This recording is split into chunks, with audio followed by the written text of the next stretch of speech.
Which brings us back to the dilemma that defines Kim Jong-un more than any other single fact about him. He is a man who spent his most formative years inside two entirely incompatible worlds: a hidden dynasty built on terror and total information control, and a Swiss classroom where he wore Chicago Bulls jerseys and played pickup basketball like any other teenager. He has ordered the deaths of his own uncle and half-brother to secure his grip on power, yet he has also built ski resorts, courted an American president, and cried on national television in an apparent bid to be seen as human. He commands one of the world's most secretive and repressive states. Yet in the past 2 years, he has forged a public military alliance with a nuclear superpower, sent his own soldiers into a foreign war for the first time in 70 years, and accepted technology transfers that could soon put a nuclear-powered submarine to sea. Every one of these moves has been calculated to answer the same question his regime has faced since his father's death in 2011. How does a family that is ruled by fear for 3 generations survive in a century that increasingly runs on information, technology, and global interdependence? So far, Kim Jong-un's answer has been to try to have it both ways, tightening internal control while reaching outward for legitimacy and firepower wherever he can find it. Whether that balancing act can hold, or whether it eventually tips the Kim dynasty toward collapse or catastrophe, may be the single most dangerous open question in global security today. What makes Kim Jong-un genuinely difficult to predict is that he does not fit neatly into the caricature many people still carry of North Korea's leadership, the isolated cartoonish figure detached from reality. Former intelligence officials who spent years studying him describe someone calculating, patient, and unusually attuned to how far he can push before provoking a response he cannot survive. He has shown he is willing to gamble enormous resources on relationships, with Trump, with Putin, with his own sister, when he believes the payoff secures his family's grip on power for another generation. He has also shown, in the killing of his brother and uncle, that anyone, including his own blood, becomes disposable the moment they are seen as a threat to that grip. As North Korea's weapons grow more accurate, its army gains real combat experience for the first time in 70 years, and its economy becomes increasingly entangled with Moscow. Rather than isolated from the world, the stakes of getting Kim Jong-un wrong keep rising. He inherited a criminal, closed, terrified state built by his father and grandfather, and for more than a decade now, he's been trying, methodically and often ruthlessly, to drag that state into the modern world without ever loosening his own hold on it. So far it is working. How long it keeps working is the question the rest of the world can no longer afford to ignore. For a few formative years, the future dictator of the most closed country on earth lived inside Western consumer culture, attended classes with the children of ordinary Swiss families, and experienced a version of personal freedom that no citizen of his own country, and no previous Kim, had ever known. He was pulled out of school and recalled to North Korea at around age 17, but people close to the family have said that period never fully left him. It shows up later in the ski resorts he ordered built outside Pyongyang, the amusement parks and shopping centers he opened to project a modern image, and the fascination with the NBA that reportedly led him to host the retired American basketball star Dennis Rodman on more than one occasion after taking power. While Kim was still a teenager abroad, the family's inner circle was already fracturing in ways that would shape his rise. His mother, a former dancer named Ko Young-hwae, was dying of cancer, and her death weakened the position of 2 relatives who had built their influence through her: Kim Jong-un's aunt, Ko Young-suk, and her husband. Fearing they would be discarded once she was gone, the couple made an extraordinary decision. They quietly defected, seeking asylum at a Western embassy, and eventually being resettled with new identities in the United States, where, according to later reporting, they built an entirely anonymous life running a small business, never revealing to neighbors who they really were. They left in secret, without saying goodbye to the young Kim Jong-un, who reportedly learned of their disappearance only after the fact. For a teenager already living a strange, isolated existence far from home, being abandoned overnight by 2 of the adults closest to him was almost certainly a formative wound. One more layer in a childhood defined by secrecy, sudden loss, and the constant lesson that loyalty in his family could evaporate overnight. Kim Jong-un was never supposed to be the heir. He was the second son of his father's 3rd officially unrecognized relationship, and by his father's own account to Russian diplomats years earlier, his 2 eldest sons were considered unsuited to rule. It was actually his daughters who were seen as having the sharper political instincts. But Kim Jong-nam disqualified himself from succession in 2001, when he was caught trying to enter Japan on a forged passport to visit Tokyo Disneyland, a humiliating scandal for the family, and the next eldest son was reportedly viewed by his father as too soft. That left Kim Jong-un, and by the mid-2000s he was being groomed in secret as the successor, given the nickname the Young General, and introduced to senior military officers, who were made to treat him with the reverence normally reserved for his father. When Kim Jong-il died suddenly of a heart attack in December 2011, his youngest son, still in his 20s, and with almost no public track record, inherited absolute control over a nuclear-armed state.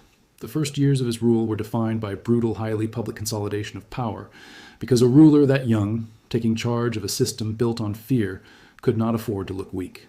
In December 2013, Kim ordered the arrest and execution of his own uncle by marriage, Jang Song-thaek, a man who had been considered the second most powerful figure in North Korea and Kim's own political mentor during the transition. State media denounced him in extraordinary terms as a traitor and published details of his trial and execution that were clearly meant to be seen, a message to every other official in the country about what disloyalty would cost. Over the following years, defector reports and South Korean intelligence assessments described a wave of purges reaching deep into the military and party leadership, with dozens of senior officials reportedly executed, including, according to some reports, by anti-aircraft weaponry. Then, in 2017, came the killing of his own half-brother in a Malaysian airport with a weapon of mass destruction, an act that told the world Kim Jong-un's reach and ruthlessness extended even to blood relatives living quietly overseas. At the same time, Kim doubled down on the one asset his family has always believed guarantees its survival: nuclear weapons. Where his father and grandfather pursued nuclear capability slowly and cautiously, Kim Jong-un accelerated the program dramatically, conducting 4 of the country's 6 known nuclear tests during his rule, and, in 2017, successfully testing intercontinental ballistic missiles capable of reaching the United States mainland. Analysts and former intelligence officials who studied him closely have described him as more aggressive and more technically ambitious than either of his predecessors, willing to trade extreme international isolation and crushing sanctions for a weapon that makes any foreign attempt at regime change nearly unthinkable. That calculation set up the central tension of his rule. Nuclear weapons guarantee Kim's safety, but the sanctions imposed because of them are strangling the economy he needs in order to keep his people fed and loyal for the long run. To fund the gap, North Korea under Kim has leaned harder than ever on illicit revenue streams outside the formal economy. State-sponsored cyber theft, targeting cryptocurrency exchanges and banks, counterfeit currency, weapons sales, and smuggled coal and seafood shipped through elaborate ship-to-ship transfers designed to dodge sanctions monitors. Estimates from security researchers put the regime's illicit annual income in the billions of dollars, much of it funneled directly into weapons development and the lifestyle of the ruling elite, effectively turning the state itself into a criminal enterprise whose main product is its own survival. By 2018, that tension pushed Kim to try something no North Korean leader had ever attempted: direct personal diplomacy with an American president. In June of that year, he traveled to Singapore to meet Donald Trump, only his 3rd trip outside North Korea since taking power, in a summit that produced no binding agreement on denuclearization, but delivered exactly what Kim wanted most: legitimacy. Photographs of the 2 leaders shaking hands beneath crossed American and North Korean flags were broadcast around the world and, crucially, back home to North Korean citizens, as proof that their leader could stand as an equal with the president of North Korea's greatest adversary. Trump later described an unusually warm personal rapport between the 2 men, even remarking publicly that the 2 had fallen in love through an exchange of letters, a striking turn of phrase for 2 leaders whose countries remained technically at war. Kim came home a hero to a starving, isolated country, having achieved something his father and grandfather never managed. The high point did not last. A second summit in Hanoi, Vietnam, in February 2019, collapsed within hours after Kim offered to dismantle a major nuclear facility in exchange for the complete lifting of international sanctions, an offer the American side considered wildly disproportionate. Trump walked away without a deal, and Kim, who had reportedly told his own state media in advance that the summit would be a triumph, returned to North Korea empty-handed and humiliated in front of his own population. A rare and dangerous position for a leader whose authority rests on the appearance of infallibility. South Korean and Western intelligence assessments suggest at least a handful of officials involved in preparing the failed negotiations were purged or punished in the aftermath, a familiar pattern in which subordinates absorb the consequences of the leader's miscalculations. By some accounts, over dinner the night before the talks collapsed, Kim tried to impress Trump with stories about the brutal side of his own authority. At one point, reportedly describing to Trump how he had ordered his executed uncle's fate made an example of, a conversation Trump later alluded to publicly without repeating the details. It was, in its own way, a revealing moment, a leader trying to court an American president using precisely the language of raw personal power that has always been the currency of his own household.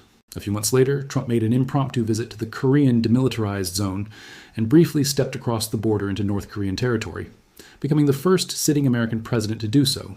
But the gesture produced photographs and little else. The images were exactly what Kim needed to send back to his own state media, fresh proof that the relationship with Washington was still alive, despite Hanoi, even though the meeting itself resolved nothing about the underlying nuclear standoff. North Korea's nuclear and missile programs continued to expand throughout.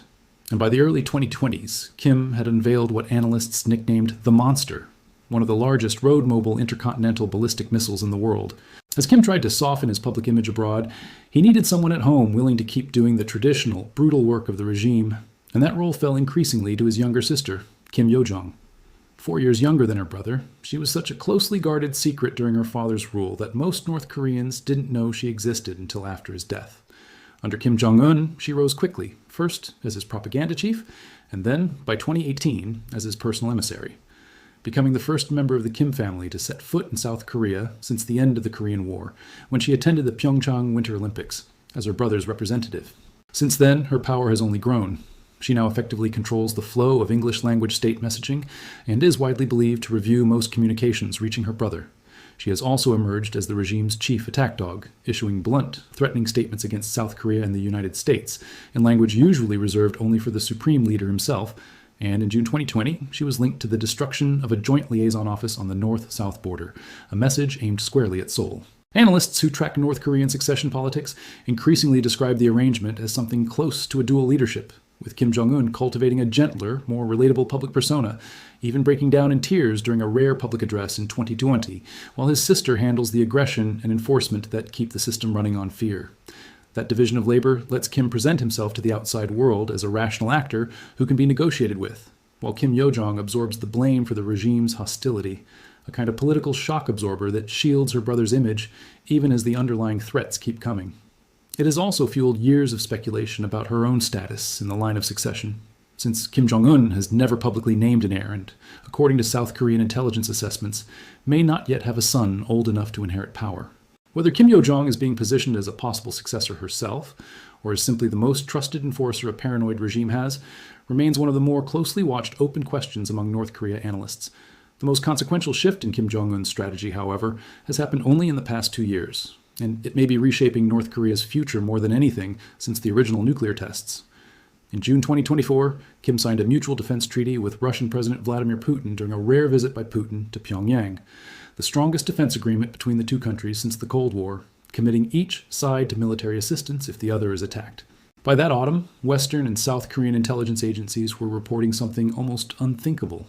North Korean combat troops, eventually numbering somewhere between 10 and 15,000, deployed to Russia's Kursk region to help repel a Ukrainian incursion, marking the first time North Korean soldiers had fought in a major foreign war since the Korean War ended in 1953. North Korea officially confirmed the deployment the following spring.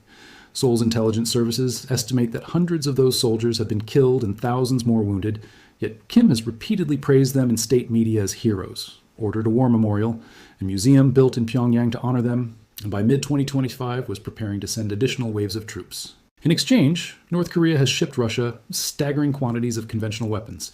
According to Ukrainian military intelligence, well over 10 million artillery shells, along with self-propelled howitzers, rocket systems, and short-range ballistic missiles, weapons that have reportedly grown dramatically more accurate over the course of the war, as North Korean engineers use real battlefield performance data to refine their designs. In return, reports citing South Korean officials suggest Russia has begun transferring sensitive military technology back to North Korea, including help with air defense systems, electronic warfare equipment, and possibly components for a nuclear-powered submarine, precisely the kind of advanced capability North Korea could never have developed alone under decades of sanctions. Battlefield reports paint a sobering picture of what that deployment has actually looked like. Ukrainian soldiers who encountered North Korean units described troops who were disciplined and willing to fight to the death, some reportedly detonating grenades on themselves rather than risk capture, but who had never experienced modern warfare and were initially bewildered by the presence of small consumer drones overhead, apparently unaware such devices could carry out lethal strikes. Early in the deployment, they suffered heavy casualties advancing in large exposed groups, a tactic that had not been seriously updated since the mid-20th century. By 2025, however, thousands of soldiers who survived their rotation had returned home and were reportedly being used to retrain the rest of the North Korean army based on lessons learned on a real battlefield, giving Pyongyang something no amount of domestic military exercises could ever provide. A live combat education absorbed at the cost of hundreds, and by some estimates, close to 2,000 North Korean lives. For Kim, the alliance with Russia solves multiple problems at once. It gives his battle-hardened but never battle-tested military genuine combat experience.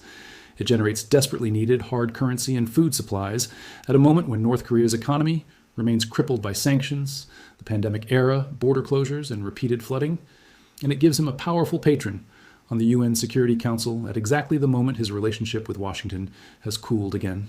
It also marks a symbolic turning point.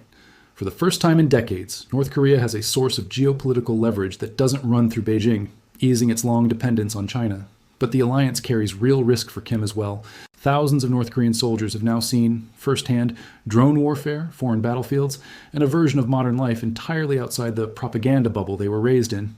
Exposure that some analysts believe could eventually create the same kind of dangerous first-hand knowledge of the outside world that helped drive his own aunt and uncle to defect decades earlier. Video topic: Kim Jong-Un, The Psychology of a Tyrant Inside the Mind of North Korea's Dictator, February 13th, 2017, Kuala Lumpur International Airport, Malaysia. A heavy-set man in a light gray jacket walks alone toward the check-in kiosks, glancing at a departures board. He has no idea that in the next 90 seconds, his life will end in front of hundreds of strangers, live on airport CCTV in one of the strangest assassinations of the 21st century. Two young women approach him from opposite directions. One presses her hands to his face for less than 4 seconds.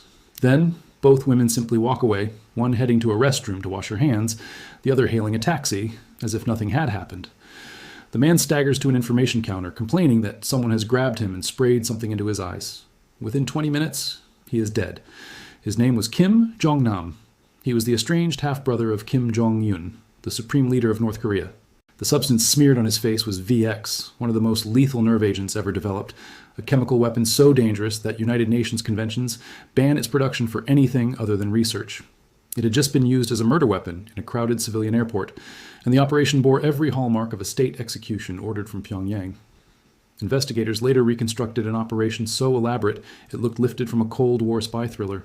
The two women who carried out the attack, one Indonesian, one Vietnamese, had spent months believing they were contestants in a hidden camera prank show, recruited and trained by men posing as television producers, rehearsing the exact same face-smearing move on strangers in shopping malls using what they were told was baby oil. On the day of the killing, they were simply handed a vial and pointed at a target they had never met. Around them moved a full support team invisible to the cameras, a chemist who had mixed the two harmless-looking components of the nerve agent so that combined on Kim Jong-nam's skin, they would become lethal. Lookout men stationed at each entrance, a getaway driver, and a team leader known only by the codename Grandpa. Within minutes of the attack, most of the North Korean operatives had vanished from Malaysia entirely, melting into diplomatic cover or catching flights out of the country before local police even understood what they were investigating. The two women were arrested, tried for murder, and eventually released after 2 years in custody, once prosecutors accepted they had genuinely been deceived. The men who orchestrated it were never brought to justice. Kim Jong-nam's body was flown back to North Korea accompanied by the same operatives who had shadowed him in the airport that day, a detail investigators found almost taunting in its openness, as if the message to anyone inside the regime who might be tempted toward disloyalty or defection was meant to be unmistakable. Distance does not protect you, and blood does not protect you either. That single, almost unbelievable act tells you everything about the man who runs North Korea. Kim Jong-un is 41 years old today, the third generation of a family dynasty that has ruled roughly 26 million people for more than 7 decades through a combination of propaganda, fear, and total isolation. He commands an active military of well over 1 million soldiers, the fourth largest standing army on the planet, backed by an estimated stockpile of 40 to 50 nuclear warheads and an arsenal of intercontinental ballistic missiles capable of striking the continental United States. He has ordered public executions of his own generals, purged and killed his own uncle, and allegedly sanctioned the assassination of his own brother with a chemical weapon in broad daylight. And yet, in the same decade, he has shaken hands with a sitting American president, posed for selfies, built ski resorts, launched social media influencers, and cried on state television. Understanding Kim Jong-un means understanding a man permanently torn between two instincts: the paranoid, violent survival playbook inherited from his father and grandfather, and a genuine hunger to be seen by the world as a modern, legitimate statesman. That contradiction is the key to almost every strange, alarming, and sometimes darkly fascinating decision he has made since taking power. To understand where that contradiction comes from, you have to go back to how he was raised, because Kim Jong-un did not have anything resembling a normal childhood. He grew up inside a hidden, parallel version of North Korea that ordinary citizens never see. Beneath Pyongyang and the surrounding countryside lies a vast underground network, believed to include thousands of tunnels, some reportedly extending for dozens of miles and burrowing hundreds of feet beneath mountains and rivers. These tunnels connect palace compounds, government facilities, and private villas, allowing the ruling family to move around the country almost entirely out of sight of foreign satellites, and, just as importantly, out of sight of their own population. As a boy, Kim Jong-un's world was these compounds: heavily guarded estates with private cinemas, basketball courts, and swimming pools, staffed not by other children but by adult bodyguards who became his playmates, because his father, gripped by paranoia after surviving assassination attempts of his own, restricted almost all outside contact. Those bodyguards still surround Kim today, an elite protective service reportedly trained to standards comparable to special forces units elsewhere in the world. His food is inspected grain by grain for tampering. When he travels abroad, aides are said to bring a portable toilet so that no foreign intelligence service can recover his waste and analyze it for clues about his health. This is a level of paranoia baked into daily life, not an occasional precaution. Even something as mundane as a meal is treated as a potential threat. Rice served to the leader is reportedly inspected grain by grain for anything irregular, so that every bag placed in front of him has been individually screened before it ever reaches a plate. Researchers who study the regime's internal geography describe an entire shadow transportation system built for exactly this kind of security, allowing senior leadership to move between palace compounds, government offices, and remote retreats through underground roadways that never surface long enough to be tracked from space. It is a country where the person running it can, quite literally, disappear underground in the middle of a workday and reemerge miles away without ever being seen. Yet, inside that bubble of extreme control, Kim Jong-un's family made one decision that set him apart from every other North Korean leader in history. They sent him to school in Switzerland. Under a false identity, enrolled as the son of a diplomat, the teenage Kim spent several years attending an ordinary public school near Bern in the late 1990s and early 2000s. Classmates who later spoke about that period recall an intensely competitive teenager, obsessed with the NBA, wearing Chicago Bulls jerseys and collecting Michael Jordan memorabilia, who spent hours on the school basketball court and hated to lose. He watched NBA games in person while visiting Paris and went skiing in the Alps like any wealthy European teenager.